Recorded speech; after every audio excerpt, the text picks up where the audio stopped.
Yo, what's up? So welcome to Keeping It Real, episode 4 with Misty Tripoli. So, little housekeeping before we get started. First of all, hi Alex and Diamonds and Pearls. This episode is all about a couple questions, finalize the whole Mexico thing, and then we're going to focus this episode on how I made my money, like how I went from completely broke and bankrupt at 38 years old with nothing to building my dream home out in the jungle, and how that all came about. So there's that. And if you're just jumping on and you want to listen to the first 3 episodes, which have a lot to do with moving to Mexico and all the ins and outs of all of that, go check out, and you can find those on my highlights on my Instagram profile. So anyways, Notorious Mr. B, what a cool name. Lola Poo. Welcome, guys. Okay, so let's jump right in. Let's get to the nitty gritty. So the final questions about moving to Mexico, buying a car, immigration, all this stuff that's been coming, I've realized this. Things are changing here very, very quickly, just like they are in the United States. And what the United States is doing is a ripple effect here. And so their laws are starting to change as well. So the best bet for anyone that's interested, not just in Mexico, but if you're interested in maybe possibly checking out living somewhere in the world, number one, you can go to to Grok. I would say Google it, but I actually think that, the AI is the better search because it has up-to-date laws, rules, anything that's changed. So you can go and ask any question you want. And then what I like to do, because I'm a little to-do sometimes, is I say, find out, I want to know about this, but tell me and explain it to me like I'm 4 years old. And it just lays it out so basic and so simple that I can understand it. Second part of if you want to go and get the fuck out of where you live, which you should do, by the way, greatest way to change your life, change your mind, change your beliefs, change who you are, is actually to move from where you're from. Get like a complete change. And it will, you have to rebirth yourself. It's kind of awesome. And so, anyways, I would just say that's a word of advice. If you want to make changes in your life, just go somewhere else. That still doesn't mean that you're not where you are. You still have to deal with your shit, even if in the new place. But a new place offers new perspective, new experiences. Your brain's starting to work differently, and it allows you to actually become more, I think, more aware. And also you get to experience other cultures, and it's awesome. With that being said, if you want to move somewhere, go to Facebook and just type in expat and whatever that city is. I'm members of Expat Playa del Carmen, Expats of Tulum. And when I have a question, I just go and post it because it's all people just like me, foreigners, living in Mexico, helping each other out, answering and asking questions, recommendations, all that stuff. So I can give you some stuff, but I'll give you the best bits of what I know about Mexico, because I also, when I started making money and I was able to do all this, I didn't understand how to do it all, so I just hired somebody to help me do it. So I can answer questions, but it's not really coming from I actually did it. I paid people to do it for me. And I'm all about that. I delegate. I'm like, I don't understand that. I've got people that I trust. They do it better than me. Anyone that does it better than me, I'll pay them to do it. Literally. Save yourself. So that's Mexico. Okay. Let's get into the juicy stuff about how I made my money. So, yes, 20 years ago, I was living in Los Angeles. I was at the peak of my career in LA. I was making 6 figures. I was doing very well. I was great at my job. I was a fitness, not just a fitness instructor, but I was the fitness director for a massive chain of health clubs in Los Angeles. And I trained I had 500 instructors under me. And I actually loved my job. I was really good at it. I trained instructors. I created fitness programs. I was working with, Skechers and Yoga Works and all this. I was in demand. It was awesome. And I was also choreographing shows and stuff like that. So there was one day when I had a very, very powerful spiritual awakening. But that came because some of you have, pain is a great motivator. It wakes us up. Well, the pain woke me up. Not only was I It sounds like I was in a good spot. My work was a good thing, but I was working 60, 70 hours a week. Like I had no life. I had 2 cell phones, 2 computers. I mean, I was working my ass off, living in my car, driving from location to location. On top of it, I was bulimic. So I would find a way throughout the day to throw up 2 to 4 times. And then I would also exercise on top of it because I was so terrified of being fat and I just was always trying to change my body. I was completely unconscious, like to-do, unconscious. And I was just trying to fit in. You know, I had an apartment in Beverly Hills. I was driving a Volvo. I was trying to be cool. But I was $75,000 in credit card debt. I was living paycheck to paycheck just to try to get the fucking credit cards paid. I was supporting a boyfriend and paying for his ass. That shit don't happen no more. But I was paying for him and supporting him, and I was just at the peak of just, I didn't know who I was, and I was in so much pain. My physically pain, like my body was so toxic. And one day I had a super freaking powerful spiritual awakening.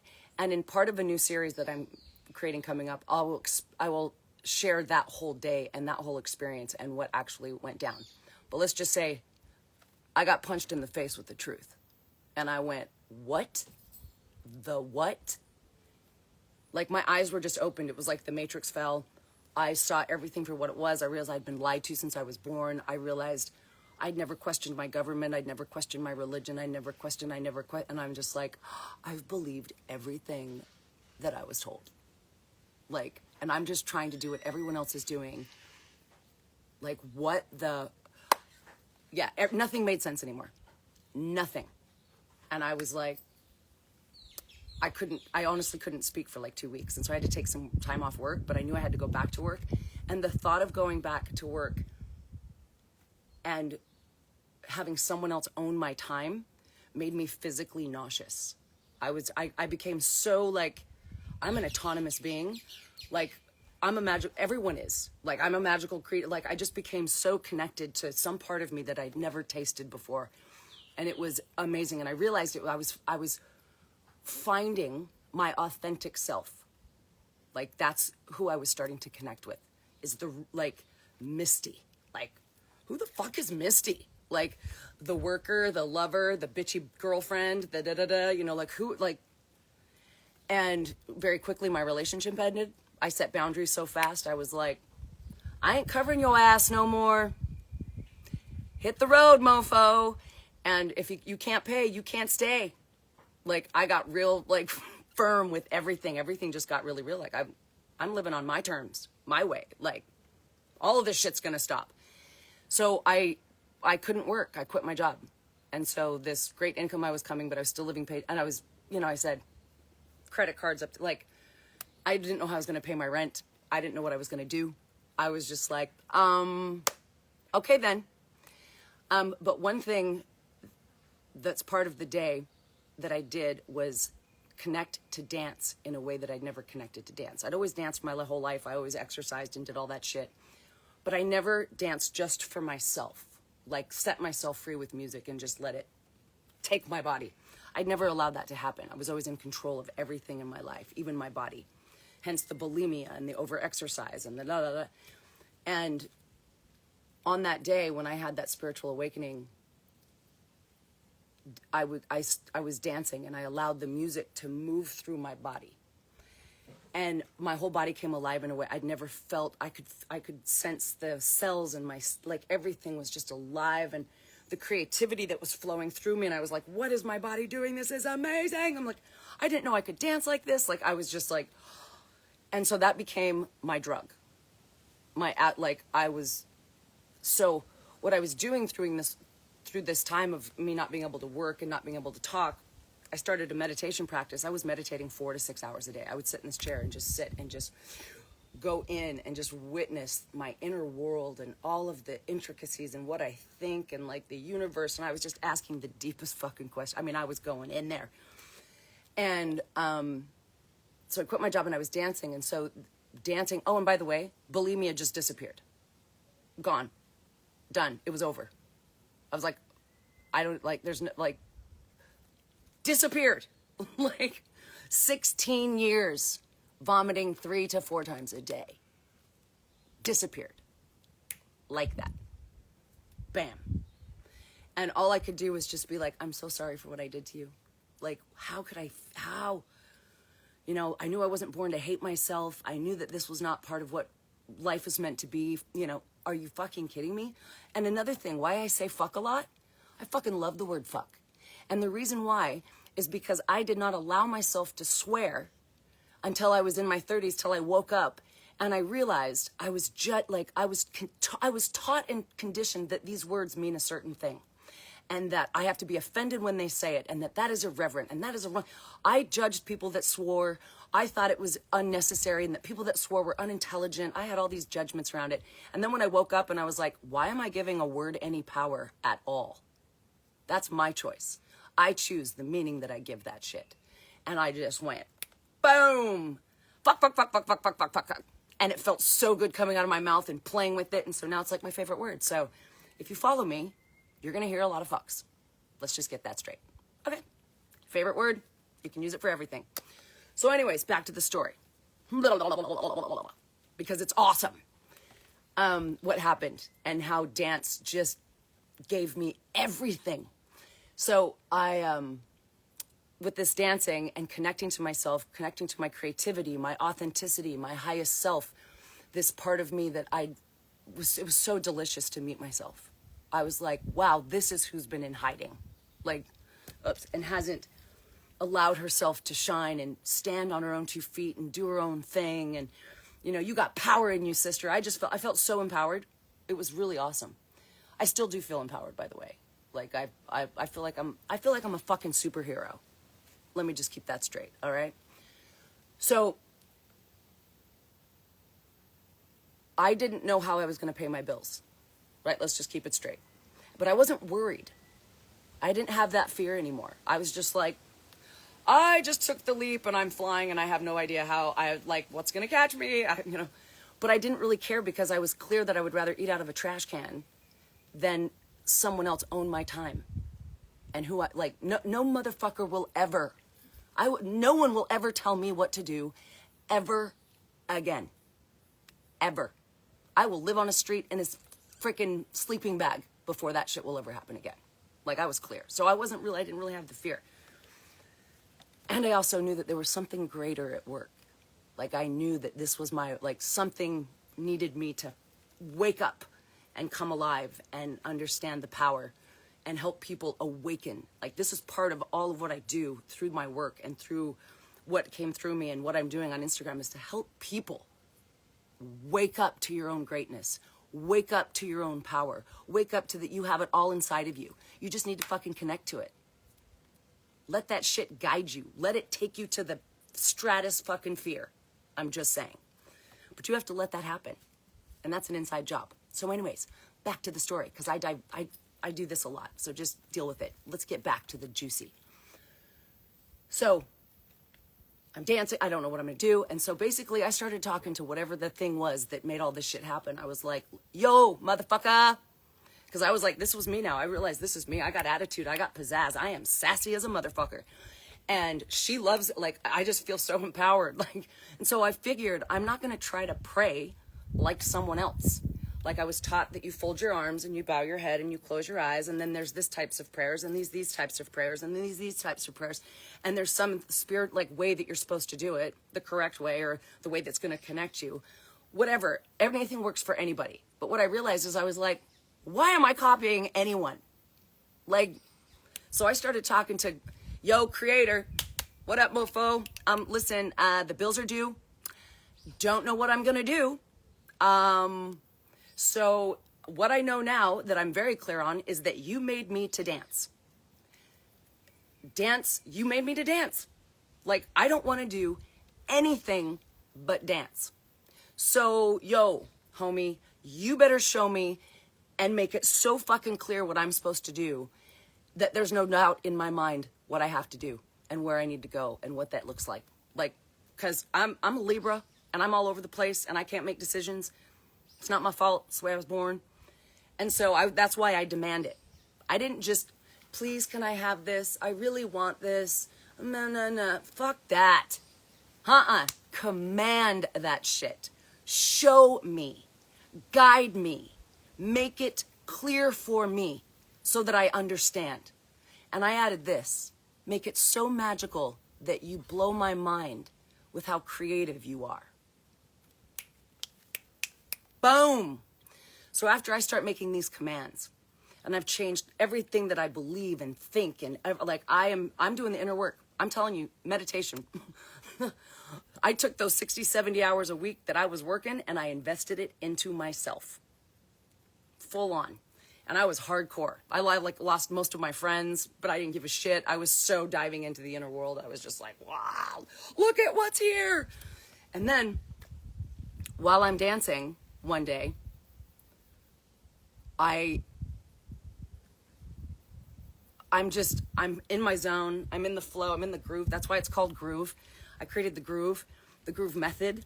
And I'm in the flow and I'm just, letting my body go. And I'm just in heaven and ecstasy. I'm feeling so good. My body feels so good. The pain in my body has left me because I'm moving in a way that actually is the way I'm supposed to move and giving it permission to do that. And when that happens, the healing happens and the body starts to like, oh, this is how my body moves. So I'm in the zone, man, the groove. And I get this download in an instant. Boom. I saw the whole thing. I saw the method. I saw me traveling the world, teaching it to tens of thousands of people. I saw millions of people doing it. I saw my master trainer team. I saw the whole big, I saw the logo. Boom, beep, like an instant. I felt like Neo in the Matrix when he has the thing pinned in his back of his head and then he wakes up and he's like, I know Kung Fu. That's exactly what it felt like. I was like, I woke up out of my dance trance and boom.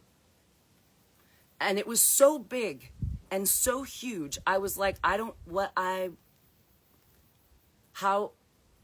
is this even possible? I'm just Misty in Los Angeles, broke as fuck. Like, how am I going to build a world movement? Like, haha. And I went into fear. That was the first moment back into fear that I was like, it's too big of a picture. I can't imagine how this is going to happen.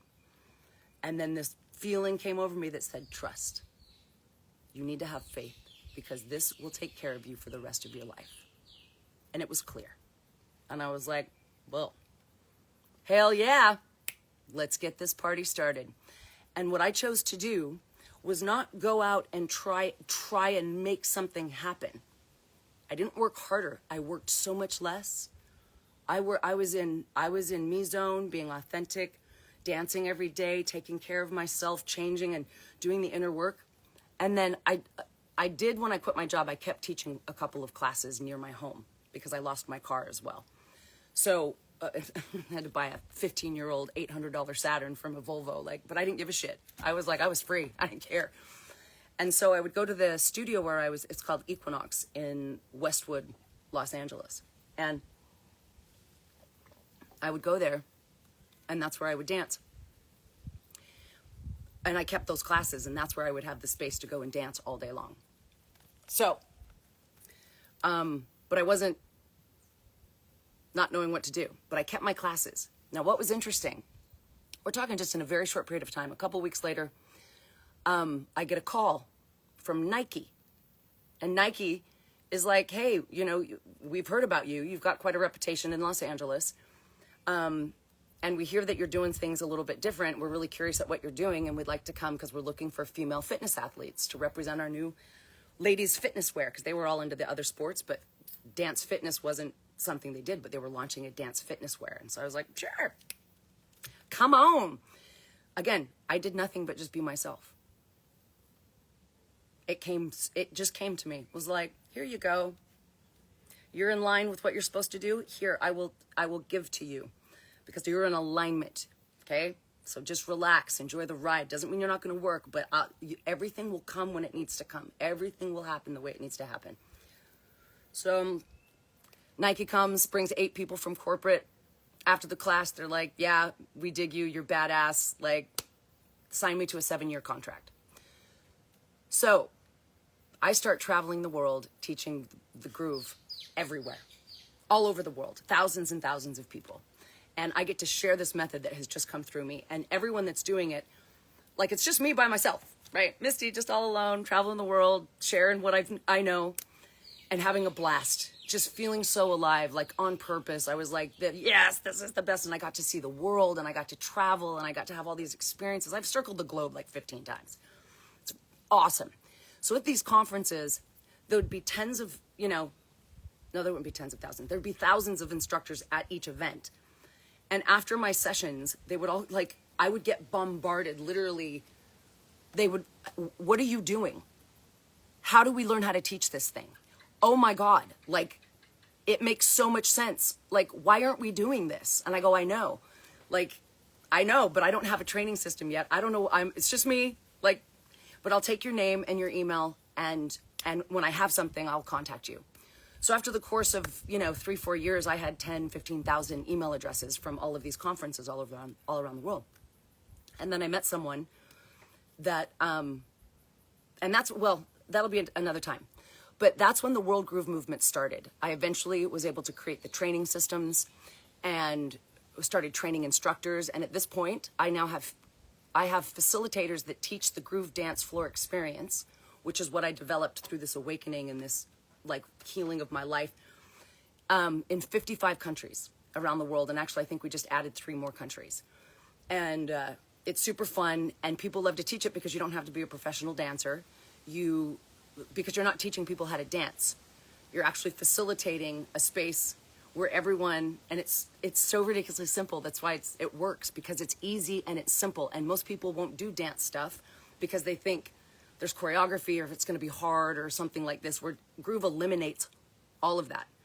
But what's really cool about it is the facilitator unites everyone in like a common movement. And the movement could be walking, right? But everyone is doing it together, and that's super important because the community aspect is super, super important, especially in the live experience. So there's this unification of like, oh my God, we're all actually walking around each other. But the key is that everyone does it their own way. They go what direction they want. They go on whatever foot they want. It's so stupidly simple. It's funny. But what you get out of it is the most epic dance experience that will blow your fucking mind. Everyone that's done it, and that's why this is what's so cool about the groove. No advertising. Every bit of it has been word of mouth, because the moment someone does it, they tell all their friends and are like, you have to try this groove thing. So that's how it went. And I still have done no advertising. Okay? Like for the World Groove Movement. So I have 2 businesses. One is the World Groove Movement. Now that's my grassroots, my training, my education, my retreats, all of those things. That's in that realm. But then also at the same time, parallel to this is, and this is where my real money comes from, is when I was back in LA, there were these guys that were infomercial producers, and they heard about me, and they're like, we want to take your groove thing and see if we can turn it into an infomercial or something like that. And I was like, okay, I was open. I was like, look at Creator just bringing me everything I need to expand this and make it happen, and make the money I need to make it happen. So at this point, I'm still not making money. Like, I'm making enough from Nike. I wasn't like a full-time contract. I got paid for my appearances. So I had enough to pay my bills, but there was no surplus. And then I had to start hiring employees for my company. So all the money that came from the movement, I would have to give it back to pay people to help me to do it. And I didn't do it alone. In all these conferences, I had the most amazing women come to me at the end of my sessions and go, yes, how can I help you build this movement? I am so behind this. I want to be a part of it. Let's do it. And those people are still with me. Like, they're still my master trainers. The director of my education, Danny, still here. She actually moved to Mexico. We are a tight-knit, beautiful family, and our facilitators, it's like a big, huge family, because once you get into it, you're like, oh my God, this is such an amazing community. It's not just about dance. It's about community. It's like now you have friends all around the world that groove, and whatever city you go to, you can find that community and connect and have fun. And so anyways, I diverse. But you can find classes. You can go to getgroove.com and you can locate a facilitator in your area. It's pretty dope. But this other side was Body Groove. And Body Groove was my online app. And that came because these guys that were wanting to produce something filmed a video of me. I shot a thing called Delicious Dance. It was my first Body Groove video. And for 8 years, we filmed it, but they couldn't figure out how to sell it. They're like, this just looks so different. We know it's awesome. We know you have something here, but we don't know how to market it. We don't know how to sell it because it looks weird, because it's not the normal thing where everyone's standing in rows and everyone's trying to copy everyone's choreography. It looks totally different. It's like everyone's moving through the space, putting their style and personality. No one's copying anyone. No one's following anyone. And so it looks weird until you do it. And then you're like, oh, this makes sense. And so it does. United and unique. Everyone unites, but everyone's unique. That's the world, man. What we got to do. Everyone be your authentic self, but we need to unite. And yeah, we do. Anywho, I digress again. Let's finish this story. So this body groove thing, it took 8 years. We filmed it. And so still, after I moved to Mexico, because I fell in love, that'll be another whole story that brought me here. And I fell in love here, not just with a man, but I fell in love with here. Like, I was clear. I made this conscious choice. Will I move here even if he wasn't here? And I knew I would. So I was clear on that. I didn't move for him. I moved for me. Because I knew my life would be easier here because it's cheaper, and I was still drowning in Los Angeles. So during all this time, I'm living in a really cheap $400 apartment in Playa, a month apartment. And I'm able to pay, I'm living my best life, but not making any money. I'm still paycheck to paycheck because I'm having to put out all the money that's coming in. But I'm happy and everything's simple. I don't have all the things. I have a very simple, I had no furniture. All I had was my clothes. Life just got real simple. I didn't need a car anymore. I had a bicycle. Like, I'd rather have that and less.